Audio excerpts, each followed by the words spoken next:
nós começarmos a palavra, eu quero pedir para que você feche os teus olhos por um instante, que você coloque a mão no teu coração. Queridos, hoje à tarde, quando eu estava orando sobre a palavra, o Senhor me mostrou um grande campo arado, com a terra toda preparada para receber a semente. Eu entendo que Deus, Ele não mostra nada, Ele não confirma nada, se Ele não tiver um propósito de fazer uma grande obra. E essa palavra que o apóstolo trouxe, ela veio exatamente dentro da visão que Deus me deu. Então, eu sei que tem muitos milagres a serem contados até dezembro. E nós estamos aqui buscando por milagres físicos, milagres materiais, mas existe uma nação que está clamando pela paz. E eu quero clamar junto com você, que é a igreja de Jesus, por Israel. Não tem como nós vermos o que estamos vendo e fazer de conta que não está acontecendo nada. Um país que foi atacado traiçoeiramente, que foi pego de surpresa, que estava debaixo de um acordo de paz e que alguém quebrou a sua palavra. Somente numa região, 40 bebês decapitados, crianças violentadas, e o projeto do Hamas é destruir as crianças de Israel. Ele não está preocupado com os idosos, com as famílias em si, mas com as crianças. E a gente precisa orar. A palavra do Senhor diz que nós deveríamos orar por Israel. E isso não precisa chegar em nós para a gente sentir a dor deles. Amém? Então eu quero pedir para você, que é a igreja do Senhor, libera uma palavra de bênção sobre aquela nação. Eles são povo de Deus, e eu sei que mesmo que nós não orássemos, Deus levantaria o socorro para eles. Mas há um galardão para a nação que clama por aquela nação. E eu sei que Deus tem algo a acrescentar na tua vida quando você ergue as mãos em direção a Israel, a Jerusalém, e libera uma palavra sobre aquele lugar. Senhor, é com dor, Pai, no nosso coração, é conhecendo o Pai que eles não conhecem, é tendo o Salvador que eles rejeitaram, que nós estamos reunidos aqui como igreja, clamando diante de Ti. Senhor, ó Deus, eu peço, Pai, que a Tua graça, a Tua misericórdia toque, Senhor, ó Deus, a vida, Senhor, ó Deus, de Israel de uma forma tão poderosa. Dê sabedoria aos governantes, Pai. Dá estratégia de guerra, como um dia o Senhor deu a Josué. Traz a eles, Pai, a liberdade que eles precisam, a condição que eles precisam para ter paz. Senhor, há muito sangue derramado naquela terra. Mulheres que passaram por todo tipo de violência, Senhor. Bebês que foram destruídos, que tiveram a vida ceifada.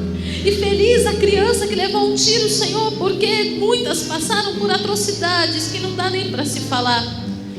Senhor, eu sei que todo esse sangue inocente derramado ali está clamando diante de Ti, Pai. E nós estamos como igreja unindo a nossa voz, clamando na Tua presença, Pai. Entra com providência por aquele povo, Pai. Entra com providência naquela nação. Entra com socorro naquelas famílias que estão destruídas emocionalmente, Pai. Ó Senhor, entra com direção na vida dos soldados, na vida dos líderes militares, Pai. Senhor, nós invocamos o Teu santo nome, porque sabemos que esta guerra, Senhor, ela é Tua. Sabemos, Pai, ó Senhor, que eles só podem vencer se o Senhor agir. Israel nunca teve força em si mesmo, Pai. Todas as vezes precisou do Teu agir, e dessa vez não é diferente. Senhor, age em favor deles, Pai. Age em favor deles, como foi no tempo de Juízes. Tantos livramentos, Pai, a Tua palavra nos relata, que nos serve de ensinamento, Pai. E agora, Senhor, ó Deus, nós estamos contemplando o desespero de uma nação. Senhor, ó Deus, entra com misericórdia, Pai. Perdoa os pecados, perdoa, Senhor. E levanta, Senhor, a nação como Tua bandeira. Senhor, ó Deus, em nome de Jesus, age em favor do Teu povo, Pai. Transforma, Senhor, essa dor. Transforma o deserto que eles estão vivendo nesses dias, Pai. Transforma, Senhor, ó Deus, a falta de paz em tempo de regozijo e honra. Um dia o Senhor fez isso, Pai, com o teu povo lá na terra da Síria, Senhor. Um dia, Senhor, ó Deus, o Senhor transformou o muro em murim. E nós estamos clamando, Pai, transforma mais uma vez. Age em favor desta nação, Pai. Age em favor de Israel. E todos terão que dizer: foi o Senhor mais uma vez. Assim como nós hoje pregamos a palavra, dizemos: o Senhor deu livramento a Israel. Senhor, que todos possam dizer: Deus agiu em favor de Israel. E o teu poder, Pai, transformou tudo naquele lugar. Transformou corações, quebrantou corações e levou os olhos deles mais uma vez para o céu. Olharam para o alto e disseram: de onde me virá o socorro? O meu socorro vem do Senhor e não falhará. Em nome de Jesus, nós liberamos uma palavra de bênção. Nós liberamos uma palavra de paz sobre a nação de Israel, em nome de Jesus. Amém, amém, amém, amém. Glória a Deus, amém. Eu quero convidar você a abrir tua Bíblia no livro de Lucas, no capítulo 7, capítulo 8.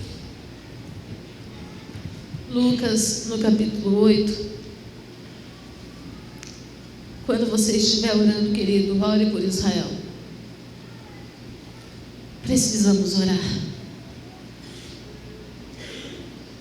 Lucas 8, quem encontrou, diga glória a Deus. Diz assim a palavra do Senhor: enquanto ele ia, as multidões o apertavam. Certa mulher que havia 12 anos vinha sofrendo de uma hemorragia, e a quem ninguém tinha podido curar, e que gastara com os médicos todos os seus haveres, veio por trás dele e lhe tocou na orla da veste, e logo se lhe estancou a hemorragia. Mas Jesus disse: quem me tocou? Como todos negassem, Pedro com seus companheiros disse: mestre, as multidões te apertam e te oprimem, e dizes: quem me tocou? Contudo, Jesus insistiu: alguém me tocou, porque eu senti que de mim saiu virtude. Vendo a mulher que não podia ocultar-se, aproximou-se trêmula e, prostrando-se diante dele, declarou à vista de todo o povo a causa por que ele havia tocado e como imediatamente fora curada. Então lhe disse: filha, a tua fé te salvou, vai-te em paz. Amém? Senhor, esta palavra é tua, somente tua. O homem de si mesmo nada tem a dizer. Somente o Senhor conhece o coração do homem, esquadrinha os seus pensamentos. Que o Senhor possa falar com cada um de nós, na medida do que o Senhor tem tratado com cada um de nós. Que haja liberalidade, Senhor, dos céus para o altar, e que haja liberdade dessa palavra do altar até o povo, Pai. Que não haja ruídos de comunicação nem impedimento, que todo demônio seja amordaçado, que toda ação do diabo contra a palavra caia por terra, e que essa palavra produza o entendimento que eles nunca tiveram, que nós nunca tivemos, em nome do Senhor Jesus. Amém, Senhor. Você pode se assentar, querido? Aleluias. A palavra do Senhor fala que quando Jesus estava indo, as multidões o apertavam. Sabe uma parte que me chama a atenção nesse texto? É que Jesus não estava indo ao encontro da mulher do fluxo de sangue. Ele estava indo atender uma outra ocorrência, que era a filha de Jairo. A mulher do fluxo de sangue não era a prioridade de Jesus. A prioridade de Jesus era a filha de Jairo. E ele estava seguindo Jairo junto com seus discípulos para a casa de Jairo, para ressuscitar a filha daquele homem. E sabe o que o Senhor me ensina aqui? Que ainda que Jesus não tenha colocado você como prioridade no dia de hoje, você precisa se fazer prioridade para Ele. A primeira coisa que eu aprendo aqui: eu posso hoje não ter sido vista pelo Senhor e ser a prioridade dele, mas eu preciso me colocar à frente dele, no caminho que ele está passando, e me tornar uma prioridade para ele. Existe uma situação hoje ocorrendo na Igreja de Cristo. O contexto fala acerca de uma mulher que tinha um fluxo de sangue, que há 12 anos vinha sofrendo com isso.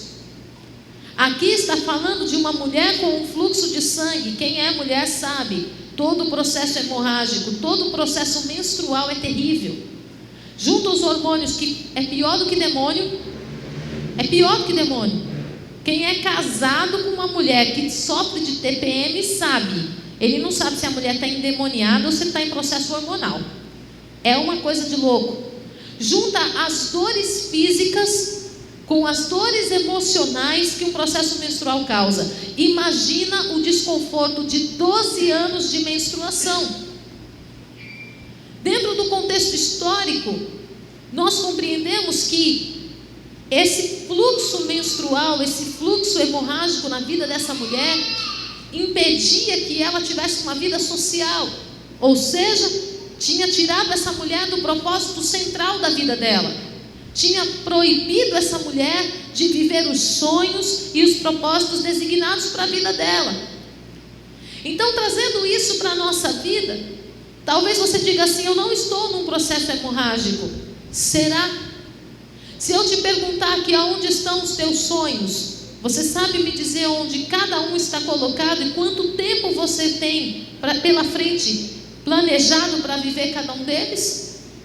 Se eu te perguntar onde está o teu amor pela tua família, essa paixão pela tua família, não sei, bispa, ficou em algum lugar. E você acha que nós não estamos passando por um processo hemorrágico? Se eu te perguntar onde está a tua fome de servir a Deus, a tua necessidade de pregar o Evangelho, de falar Senhor eu te amo, e gritar pelas ruas o nome de Jesus, e você dizer assim: isso não faz mais diferença para mim. Será que nós não estamos passando por um processo hemorrágico grave, que está nos tirando do propósito que Deus tem com cada um de nós? O propósito que Ele tem com a nossa casa, o propósito que Ele tem com a gente pessoalmente, ministerialmente falando. Será que isso não está atrapalhando de nós estarmos no centro da vontade de Deus financeiramente, socialmente e nos lugares onde Ele designou que nós estivéssemos? Coisas que antes eram fundamentais e que hoje não fazem diferença na sua vida, estão passando por um processo hemorrágico. E muitas vezes nós estamos andando e seguindo a vida como se aquilo não fizesse diferença. Há alguns dias atrás o Senhor me deu um devocional falando sobre colecionando ofensas. Mas aqui eu vou falar colecionando derrotas. E cada coisa da nossa vida que fica no meio do caminho, cada área da nossa vida que não chega ao final das coisas, como descreve a palavra, um final com bom êxito, um final com honra, um final com júbilo, é um troféuzinho que eu coloco na minha estante, que na minha velhice vai gritar para mim: você perdeu aqui, você perdeu aqui, você foi derrotado aqui. O perdedor se torna escravo do vencedor. E muitas vezes nós estamos substituindo coisas importantes da nossa vida com outras que não são tanto assim, para preencher o nosso coração e o vazio de frustrações que Deus não mandou você viver. O Senhor Jesus, Ele tem cura para todas as áreas da nossa vida. Todas as áreas da nossa vida. Bispa, estou vivendo um casamento meia boca. Está vivendo porque você ainda não decidiu ser uma prioridade para Jesus. Porque no dia que você for uma prioridade para Jesus, que você se fizer prioridade para Jesus, esse casamento vai ser transformado. Deus não mandou você viver um casamento meia boca. Deus não mandou você viver uma maternidade meia boca. Deus não mandou você vir para a igreja. Não é só congregar, é congregar e transformar onde você vai amanhã. Não é deixar a igreja aqui, é levar a igreja com você, mas a gente está se conformando em ser mais ou menos.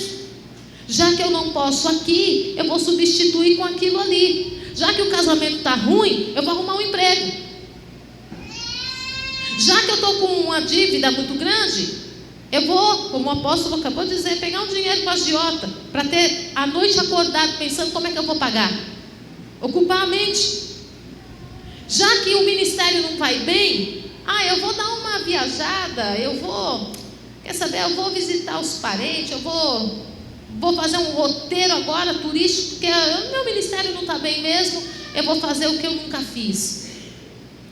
E nós estamos substituindo, e a palavra do Senhor, ela fala assim, que essa mulher, ela gastou tudo que ela tinha, tentando encontrar a cura para a hemorragia. Não substitua o que precisa ser sarado com coisas. Não tente tampar o sol com a peneira. E há pessoas aqui que estão no processo hemorrágico há muito mais que 10 anos. Tudo aquilo que era fundamental para a sua vida, que perdeu o brilho, está precisando de atenção. Tudo aquilo que era necessário para você ser um homem feliz, uma mulher feliz, para você ter uma vida em Deus e hoje não faz diferença, precisa de atenção. Não é deixa para lá, não é glória passada. Peraí, quem eu era que eu não sou hoje? O que eu fazia que eu não faço mais? A minha alegria de estar em família que eu não tenho mais. Peraí, o que está acontecendo? É a minha família ou sou eu que estou num processo hemorrágico? Precisamos fazer uma avaliação urgente. E essa mulher, depois de tentar sanar o problema dela com tudo que tinha na terra, ela entendeu que ela precisava buscar algo do céu para a vida dela. Essa mulher, ela teve a humildade de perceber que não existia na terra nada que pudesse estancar a dor de um projeto não realizado, de uma família não construída, de um sonho não realizado. O que Deus te mandou fazer é a ponte que você precisa para amanhã participar da mesa do Senhor. O que Deus te ordenou como marido, como esposa, como pai, como mãe, como servo do Senhor, como filho de Deus, é a ponte que você precisa para amanhã você entrar nas bodas do Cordeiro. Bispo, mas ninguém é salvo pelas obras. Mas a palavra do Senhor fala que Ele vai pedir conta daquilo que Ele nos ordenou a fazer. Nós temos o Espírito Santo por nós hoje para nos ajudar em todas as missões. E para muitas delas, eu vou usar uma expressão aqui que eu uso lá em casa, a gente está fingindo demência. Deus é fiel na promessa que faz a você, mas Ele também é fiel no projeto que Ele entregou nas suas mãos. Nós queremos e oramos ao Senhor dizendo: Deus não se esquece do que prometeu. Verdade, Ele não se esquece de nada que Ele te prometeu, mas Ele também não se esquece das coisas que Ele colocou nas suas mãos para você fazer. E isso está lá nos anais do céu, anotado num livro, esperando uma resposta sua. E nós precisamos compreender, se nós estamos num processo hemorrágico, precisamos nos levantar urgentemente e correr para os pés do Senhor. Amém? Glória a Deus, vocês estão aí? Glória a Deus. A palavra de Deus fala que durante 12 anos essa mulher sofreu e ninguém pôde curar. Ninguém, diga assim comigo, ninguém. Não adianta você culpar o cônjuge por aquilo que hoje você não consegue produzir para Deus. Não adianta você culpar a mãe, o pai, o filho por aquilo que hoje você não produz para Deus. Ou então você tentar sanar coisas que Deus colocou na sua mão, tampar esse vazio da falta de produção para o reino de Deus, usando pessoas, usando um novo emprego, usando relacionamentos, porque você foi chamado, você foi separado por Deus para fazer aquilo que ninguém fez. Todas as pessoas que tentam tampar o sol com a peneira, usando coisas e pessoas, se frustram, se machucam. Deus permite decepções, Deus permite ressentimentos. A palavra não é ressentimento. Deus permite decepções e frustrações para que você entenda que Deus tem algo com você e você precisa sair da zona de conforto. Ela buscou ajuda em todo mundo. Ela achou, como aquela mulher samaritana, que se ela tivesse 5 maridos, iria sanar o vazio da alma dela. Ela achou que se ela tivesse um ambiente de familiar, uma situação que ela pudesse viver ali com as pessoas, ia resolver o problema dela. Vazio de Deus é vazio de Deus e vai ser sempre de Deus. Ninguém consegue preencher o lugar de Deus dentro de nós. Ninguém preenche a posição que o Senhor nos deu em nós. E nós precisamos compreender isso, porque senão, mais do que ser machucado por pessoas, nós machucamos pessoas. Porque nós vamos ter expectativas em pessoas que elas nunca serão capazes de conseguir preencher. Glória a Deus. A palavra de Deus fala que depois que ela gastou tudo, depois que ela tentou de todas as formas, ela veio por trás de Jesus e lhe tocou na orla da veste, e logo se lhe estancou a hemorragia. E aqui Deus falou comigo algumas coisas que eu quero compartilhar com você. A primeira coisa que essa mulher fez foi sair de casa. Primeira coisa, ela tomou a decisão de enfrentar uma multidão e sair de casa. Dentro de um processo de hemorragia emocional e espiritual, tudo que a gente não quer é sair de casa. Não quer ver ninguém, não quer falar com ninguém, não quer escutar ninguém. Você quer ficar no seu canto sozinha. Dentro de um processo hemorrágico gera fraquezas. E dentro de uma hemorragia emocional, muitas vezes você se depara com uma fraqueza. Não consegue ter uma linha de raciocínio, não consegue acreditar, não consegue ter expectativas acerca de nada e de ninguém, não consegue ter sonhos nem projetos. Para você tudo é muito vago, tudo muito superficial, porque não tem forças para sustentar a palavra que Deus liberou sobre a sua vida.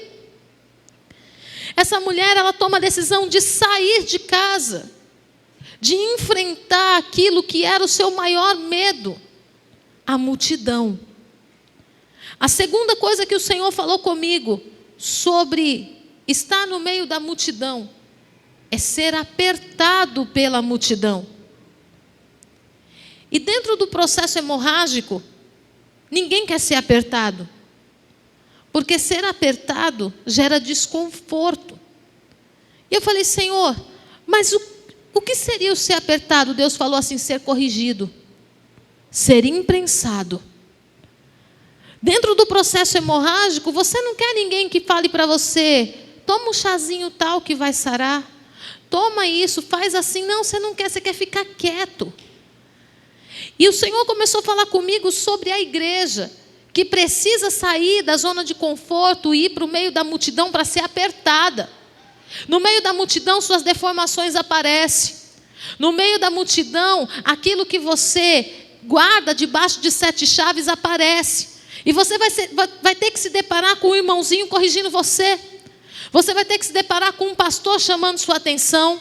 Você vai ter que se deparar muitas vezes com o teu líder falando, esse não é o caminho, volta. Mas hoje, a igreja não quer ser apertada. A igreja não quer ser apertada. Ela prefere ficar no ambiente da hemorragia do que ser apertada. O Senhor falou comigo, além do ser apertado, existe uma outra ação nesse verso 44, que é muito importante. Ela se encurvou para tocar na orla do manto, porque a orla ficava embaixo. Então ela estava apertada pela multidão e ela tem que se curvar. E a palavra do Senhor fala que aqueles que se humilham, esses serão exaltados. Ninguém fez aquela mulher se prostrar, ela decidiu se prostrar. E nós estamos hoje vivendo um tempo onde a igreja não se prostra. Antes, Quando um pastor chamava a atenção de uma ovelha, era Deus falando. Hoje, a ovelha fica 10 dias amaldiçoando o pastor, falando mal e xingando pelas costas e até pela frente também. Porque eu não aceito essa palavra sobre a minha vida. Não se curva, não desce, não se humilha, não abaixa. E quer tocar na orla de quem? Não vai tocar. Porque a gente só toca quando desce. E a gente não quer descer. E muitas vezes o ato de ficar tentando preencher a hemorragia, de estancar a hemorragia com coisas, é a altivez do nosso coração dizendo: eu não preciso de ninguém. Eu vou resolver do meu jeito, da minha maneira, eu vou fazer do jeito que eu quero. Já que Deus não me curou quando eu orei, eu vou sair e vou para a balada. Já que Deus não respondeu a minha oração quando eu clamei, eu vou fazer do meu jeito agora. Nós estamos andando de nariz empinado com o Senhor. Já que Deus não confirmou meu ministério, já que Deus não me levantou, então eu vou arrumar um emprego. Nós estamos agindo assim, como se fosse o céu que precisasse de nós. Nós precisamos do céu, nós precisamos de Deus. Ela se abaixou, ela se prostrou, correndo o risco de ser pisada. Quando nós percebemos que existe uma situação que pode nos humilhar, a gente já resiste. A gente resiste o líder, resiste o pastor, resiste o irmão. Quando a gente percebe que existe uma situação que pode gerar um desconforto, um confronto, a gente isola. Porque a gente não quer se encurvar e menos ainda ser pisado. Mas se tudo que eu fizer tiver um propósito, Deus é Deus para me honrar. Deus é Deus para te honrar. Quando você decide por um propósito se encurvar na presença do Senhor, quando você decide que a sua vida já não deveria estar como está e que você precisa ir além, Deus é Deus que te levanta e te coloca no meio da multidão, num lugar de honra. Ele fez isso com essa mulher. Jesus fez isso com essa mulher e Ele quer fazer isso com a igreja. A palavra diz que assim que ela tocou, a hemorragia foi estancada. Não diz que ela foi curada. Diz que a hemorragia foi estancada.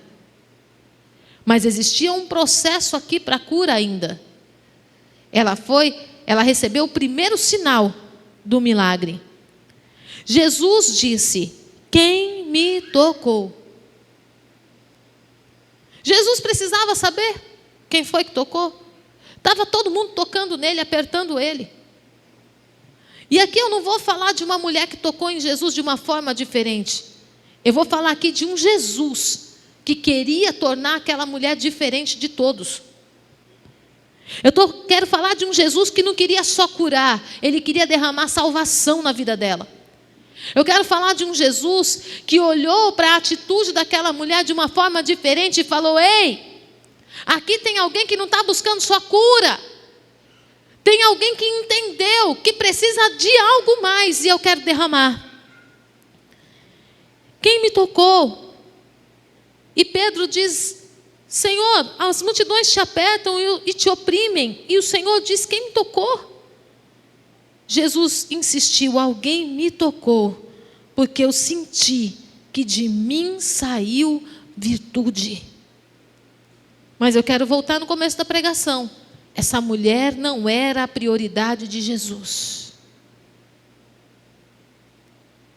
E ela conseguiu tocar Jesus ao ponto de sair virtude. E você? Vai para casa do mesmo jeito que chegou? Você vai embora com as mesmas dúvidas, com os mesmos conflitos, com as mesmas pendências emocionais? Você vai mesmo sair daqui do mesmo jeito que você chegou? Você veio para mais um culto só e mais nada? Você veio só ouvir uma palavra, cumprir um protocolo religioso? Só isso? Ou será que hoje você vai falar: olha aqui, Jesus, talvez o meu irmão do lado aqui veio e o Senhor veio só por causa dele, mas agora eu quero ser a prioridade do Senhor. Eu não vou levar essa hemorragia para casa. Eu não vou levar essa desistência da minha família para casa. Eu não posso sair daqui, Senhor, com a desmotivação ministerial que eu estou. Eu não posso sair daqui amaldiçoando a igreja por causa da minha frieza espiritual. Eu não posso. Eu não posso sair daqui com medo dessa enfermidade. Vendo a mulher que não podia ocultar-se, aproximou-se trêmula e, prostrando-se diante dele, declarou à vista de todo o povo a causa por que lhe havia tocado, e como imediatamente foi curada. Então lhe disse: filha, a tua fé te salvou. A mulher que estava correndo o risco de ser pisada, recebeu um grande espaço e ficou num lugar de honra, e Jesus a apresentou. Porque a palavra do Senhor nos garante que Ele exalta todo aquele que se curva, todo aquele que cede, que se rende, todo aquele que ouve. Mesmo que no momento pareça injustiça, Deus é Deus para colocar todas as coisas nos seus devidos lugares. Só que o grande problema hoje da igreja é que ela prefere viver com a hemorragia, longe do propósito, do que ceder, do que reconhecer que Deus pode transformar. Para a transformação, eu preciso sair da minha zona de conforto e ir para a multidão. Eu preciso permitir que os meus defeitos sejam expostos. Eu preciso permitir que as minhas falhas venham à tona. Eu preciso permitir que alguém saiba que eu não sou tudo o que ela pensa. Eu preciso permitir ser corrigido, me permitir ser corrigido, ser confrontado, ser transformado. Eu preciso me permitir descer e talvez ser pisado. Mas o nosso coração está cheio de orgulho. Nós estamos parecendo um Instagram, cheio de pose. Cheio de pose. Só tem pose. E o coração? Quem olhava o corpo, via uma mulher em pé. Mas ela sabia que ela estava frágil, que ela estava fraca, que ela estava vivendo os seus últimos momentos com 12 anos de hemorragia. Talvez quem te olha fala assim: nossa, que irmão abençoado, que mulher abençoada, que esposa maravilhosa. Mas quando você se olha no espelho, você sabe que você não é tudo isso. E você vai continuar deixando a sua foto de Instagram falar a teu respeito? Ou você vai correr para os pés do Senhor e vai tocar na orla do manto e dizer: eu não vou permitir que o Senhor passe pela porta da minha vida sem transformar a minha vida? Nós precisamos hoje tomar uma decisão. Até onde você vai com essa hemorragia? Crente que de manhã está dando glória a Deus e à noite está falando palavrão. O mundo já entrou para dentro de você. Você está fraco espiritualmente e você acha que está tudo bem. O diabo vem dizer que você estava religioso. Não, querido, você não estava religioso, você estava separado. Crente que não acha nada demais ir para uma mesinha de bar e ficar de conversa fiada. Crente que não está achando nada demais pegar uma, pegar duas, pegar três. Nada demais ficar em adultério. Nada demais olhar mulher de biquíni. Nada demais ver pornografia. Nada de errado. Onde nós estamos? Estamos com hemorragia. E eu quero te dar uma notícia. Hemorragia mata. Talvez você não saiba disso. A palavra do Senhor fala que melhor é o fim das coisas. E a minha única preocupação é como é que eu vou terminar.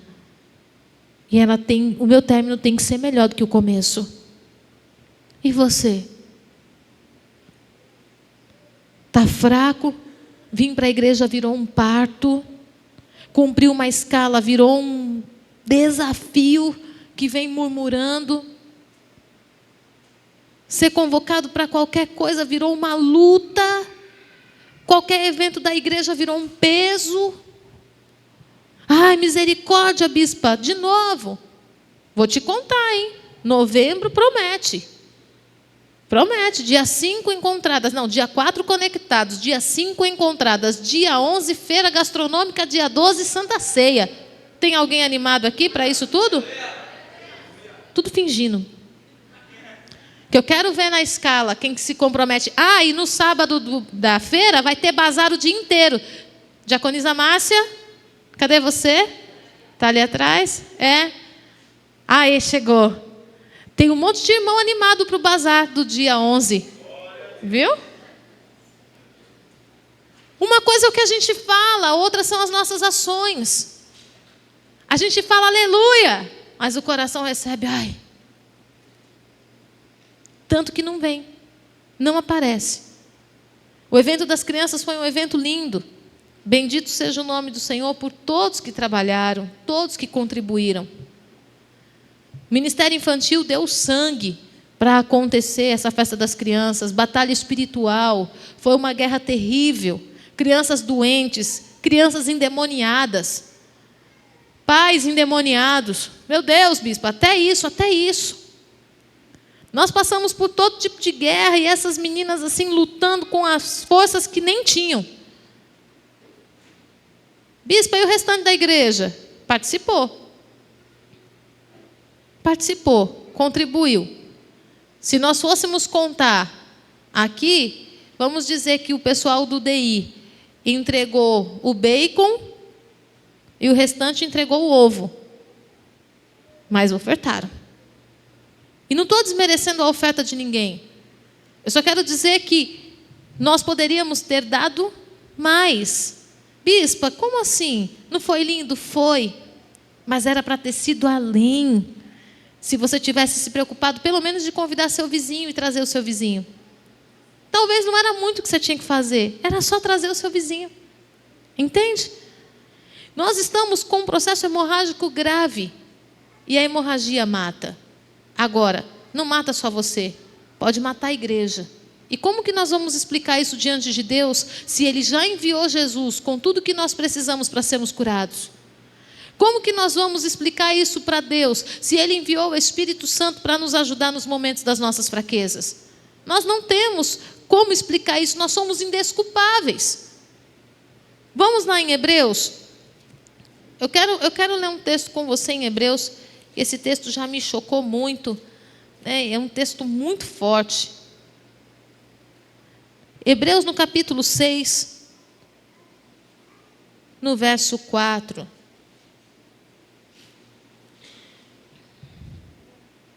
Diz assim, Hebreus capítulo 6, no verso 4. Diz assim a palavra: é impossível, pois, que aqueles que uma vez foram iluminados e provaram o dom celestial e se tornaram participantes do Espírito Santo e provaram a boa palavra de Deus e os poderes do mundo vindouro e caíram.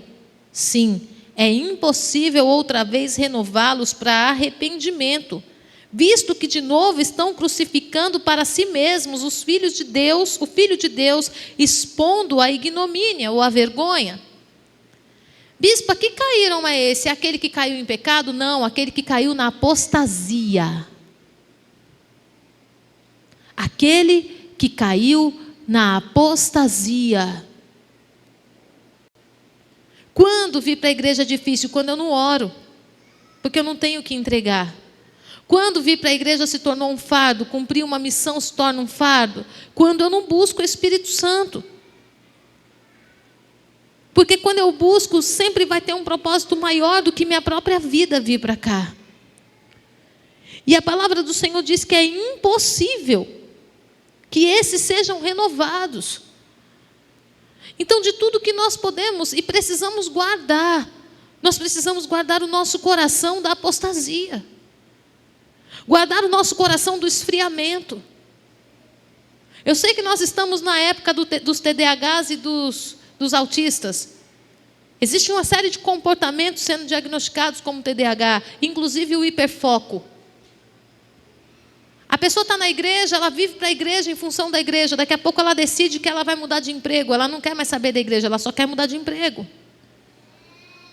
Ela não consegue compartilhar a vida dela com todas as áreas que ela precisa ser presente. Hiperfoco, hiperfoco. O diabo está roubando a igreja no hiperfoco. Você conversa com um obreiro hoje, ele fala assim: eu não posso. Por que eu não posso? Porque eu preciso resolver tal coisa da minha vida. Está 20 anos tentando resolver e não resolve. Hiperfoco está tirando as pessoas do altar, hiperfoco está tirando as pessoas da presença de Deus, está tirando as pessoas dos cultos de Santa Ceia, hiperfoco está roubando os propósitos que Deus tem. É porque eu sou TDAH, então ajusta isso em nome de Jesus. Verdade. Porque nós estamos correndo um sério risco de cairmos no ambiente da apostasia. E a palavra do Senhor diz que é impossível, depois de termos experimentado tudo, sermos renovados. Vamos pagar para ver? Eu prefiro não arriscar. Bispo, o que eu faço então? Se você tem problema de vir para a igreja, você precisa enfrentar essa multidão. Saia da sua casa e venha mais para a igreja. Faça uma campanha pessoal. Fala: Senhor, olha, eu estou com dificuldade de ir para o culto. Eu estou com dificuldade de ir para o discipulado. Eu estou com dificuldade de atender ligações. Eu estou com dificuldade de participar das coisas da igreja. Então, a partir de agora, enquanto esse sentimento não sair da minha vida, eu vou me envolver com tudo da igreja. Faça um voto pessoal, uma campanha pessoal. Porque mais importante do que nós conquistarmos qualquer coisa nessa terra é não perdermos a nossa salvação. E a apostasia está batendo a porta de muitos crentes aqui dentro. Fraqueza, desânimo, apatia. Você quer saber qual é o nível de apostasia? O nível de esfriamento espiritual. O irmão não pode passar e olhar torto que já fala: não, eu detesto o irmão fulano de tal. Ei! Que nível que é esse que nós estamos? Da gente ter que passar a vida dentro dessa linha, apaziguando conflito entre irmãos que deveriam estar pregando o evangelho. Tem lógica? Não tem. Não tem lógica. Então nós estamos num processo hemorrágico. E se nós não corremos para Jesus, se nós deixarmos essa chance passar, pode ser a última, pode ser a única, e nós podemos não nos levantar. Nós estamos no mês de outubro. A gente sabe que na internet tem muita mentira, mas tem uma notícia correndo aí que merece atenção. Dia 31 de outubro, todos os feiticeiros e bruxos do mundo inteiro estarão reunidos no mesmo horário, abrindo um portal espiritual. Eu estava conversando com os meus filhos em casa. Nós estamos hoje no dia 15. Essas próximas 2 semanas são semanas cruciais para a igreja. E os demônios que vêm, não são demônios que vêm para se manifestar: eu vou te matar. Eles atuam aqui, no campo da mente. São demônios que vão trabalhar no intelecto, que vão fazer você se sentir super poderoso sem Deus, que vão trazer ciência como nunca você viu na história, que vai fazer você compreender coisas de forma natural, que devem ser tratadas de forma espiritual. Esses demônios, eles vêm para trazer a apostasia sobre a igreja. E eu te pergunto: você está preparado? Você está preparado para se manter filho de Deus, servo de Deus, amado de Deus, cheio do Espírito Santo nesse tempo que vai entrar agora? Bispa, mas a igreja não pode fechar o portal? Você não está fechando o portal nem da sua rua. Está fechando o portal nem da sua casa. Está abrindo. E nós precisamos ter posicionamento. Jesus não foi na casa da mulher curar ela. E eu quero te dizer, Jesus não vai na sua casa te curar. Porque a igreja ainda está aberta. Porque a igreja ainda está aberta. Porque ainda tem anjo na igreja. Porque ainda tem pastor para pregar. Porque ainda tem irmãos que intercedem. Jesus não vai na sua casa te curar. Ele vai esperar você sair da zona de conforto e se levantar e vir para o meio da multidão. Não fica esperando lá na sua casa. Se levanta e vem. Porque na hora que você se posicionar para vir, que seus defeitos forem expostos, que você tirar toda a fantasia, que você tirar todos esses milindres e se expor diante de Deus, Deus vai fazer o sobrenatural e o teu nome vai ser elevado como alguém que fez algo sobrenatural acontecer. Existia uma multidão inteira apertando Jesus, mas a vida daquela mulher foi levantada como alguém que fez o que ninguém tinha feito. Muita gente viveu milagre, mas para Jesus aquela mulher foi diferente. E eu declaro para Jesus: você é diferente, eu sou diferente. Nós não estamos em Várzea Grande por acaso. Deus não tirou você da sua terra, do meio do seu povo, não juntou você aqui por acaso. Você é diferente. E Deus está contando com esse ministério para cumprir Isaías 61 sobre esta cidade, sobre esse estado, sobre essa nação. Isaías 61, o ministério de Cristo vai se cumprir, vai se revelar através de mim e de você. O diabo pode tentar, e ele vai tentar, a missão dele é essa, mas ele tem que encontrar em você uma pessoa forte, uma pessoa indestruível. Aleluia. Eu quero que você se coloque de pé. Cuidado com a apostasia. Coisa que você está tratando como, é assim mesmo, deixa para lá. Não é. Coisa que você está tratando, amanhã vai passar. Não é. Coisa que você está deixando só na mão do psicólogo, querido, não é. O psicólogo não vai curar você. Ele vai te dar chaves. A função do psicólogo é arrumar seu guarda-roupa emocional. Mas ele não vai curar você. Porque só quem transforma isso é o Espírito Santo. Coisas que você está tratando como, é só mais uma decepção. Não é. Tudo na minha vida é assim, eu começo, mas não termino. Ei, parou. Porque nós estamos caminhando para um caminho de apostasia. Eu quero que você guarde essa palavra no teu coração. Ou nós reagimos hoje, ou nós não sabemos quantos dias nós temos. Ou nós pegamos a palavra que Deus tem liberado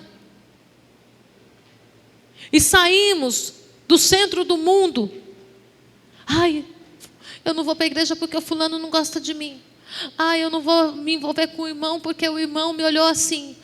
Eu não vou não porque fulano está me perseguindo. Sabe que você não é o centro do mundo, querido.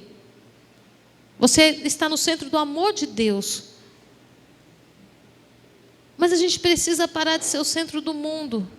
Tudo é por causa da gente, tudo é por causa de nós. Fulano não gosta de mim, Beltrano não gosta de mim. Para. Entra para a multidão. E no dia que você não conseguir andar, você vai ser carregado. A gente já viveu isso. Entramos para o meio da multidão e quando a gente tentou sair, não tinha como. A gente foi empurrado, foi parar lá na frente. Quando a gente não conseguia andar, não tinha pé no chão, era o povo empurrando a gente. E nós chegamos onde tinha que chegar. Cuidado com a apostasia. Cuidado. Querido, eu estou falando isso para você com amor, com tremor. Cuidado com a apostasia. O portal nem foi aberto e os demônios chinfrim que estão soltos por aí, eles já estão fazendo um grande estrago na igreja. Trazendo confusão, trazendo falta de comunicação, maledicência. Trazendo arrogância, petulância, orgulho, jactância. Trazendo todo tipo de sentimento maligno que divide o corpo de Cristo, facções, dissensões. E o portal nem foi aberto. A gente não está sabendo lidar com esses demônios de solo. O que vai ser depois do dia 31? Será que você ainda vai conseguir chamar Deus de Pai? Você precisa se fazer uma pergunta, querido. Em nome de Jesus. Eu tenho temido o final dos dias. Nós estamos começando o final dos tempos. E eu olho para a igreja, eu olho a igreja apática. Eu olho uma igreja sem perspectiva do dia de amanhã. É uma igreja voltada para o que Deus vai fazer por mim. O que Deus vai fazer por mim hoje? O que Deus vai fazer por mim amanhã? E o que você está fazendo por você? O que você está fazendo pelo reino? O que você está fazendo por Deus? Eu quero Deus. Eu tenho direito. Eu sou filho. Vou comer o melhor da terra.